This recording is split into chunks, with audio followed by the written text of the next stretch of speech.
What's going on, y'all? This is John Alsace with Facemask Fantasy. We got new up-to-date fantasy content coming your way every day on this channel, so if you have not subscribed already, then please hit that button. But before we get into our main topic for today, my co-host Nick Payne put in a ton of work to give you guys a free 2021 Redraft draft kit available on our website, which can be found at facemaskpod.com. It's a great piece of content, something that other analysts might be charging you for, but we're giving it to you for free. So without further ado, let's get into some fantasy talk, and today we're going to talk about Demetric Felton.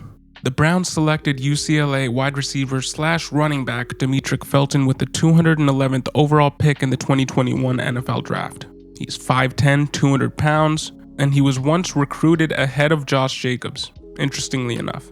He signed with UCLA as a wide receiver but converted to running back under Chip Kelly in 2019. And as a senior, he led the Pac-12 in all-purpose yards per game with 165.8 as a versatile rusher, receiver, and returner. So he's a guy that can be used in all phases of the game, but he's not really a master of one position.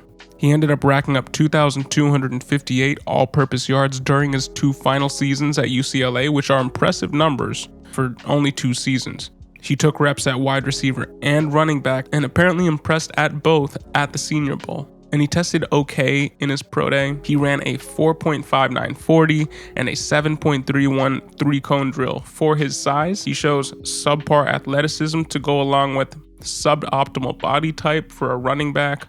And for what it's worth, on his college bio, he lists his favorite player as Tavon Austin. So hopefully he pans out a little bit more than his idol did from a fantasy perspective. Yet another negative for him will be that he will be 23 when the season starts, which is old for a rookie.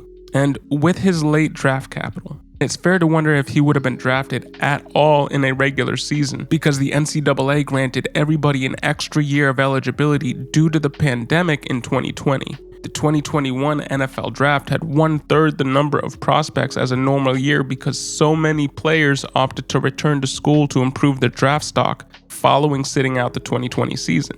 Many of those prospects could have been day 2, day 3 picks that might have pushed Felton off the draft board and into the undrafted free agent pool. That said, he did still get drafted, so that's a little bit of speculation on my part, but I do think that's important to note with some of these later rookies that were drafted in the 2021 NFL Draft.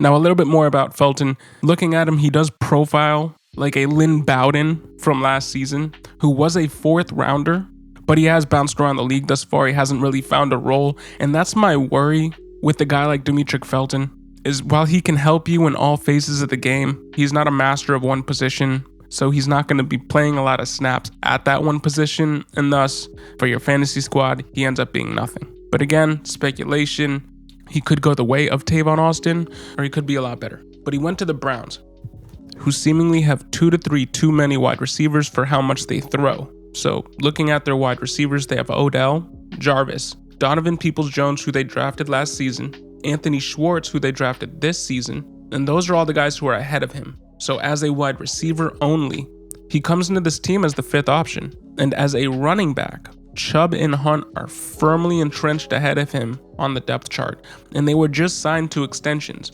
Hunt last year and Chubb this offseason. And that's not even to mention the presence of Hooper, Njoku, and Bryant from the tight end position. I just see no way that Demetric Felton is playing anything but special teams for the Browns in 2021. But in 2022, I could see him playing some wide receiver snaps as the 3rd and 4th wide receiver on this team, as both Landry and Odell are both cut candidates after the season, with the Browns most likely looking for extra cap space and extra cash with which to sign Baker Mayfield to a lucrative contract. So this wide receiver depth chart could look like Donovan Peoples-Jones, Anthony Schwartz, and Demetric Felton in 2022.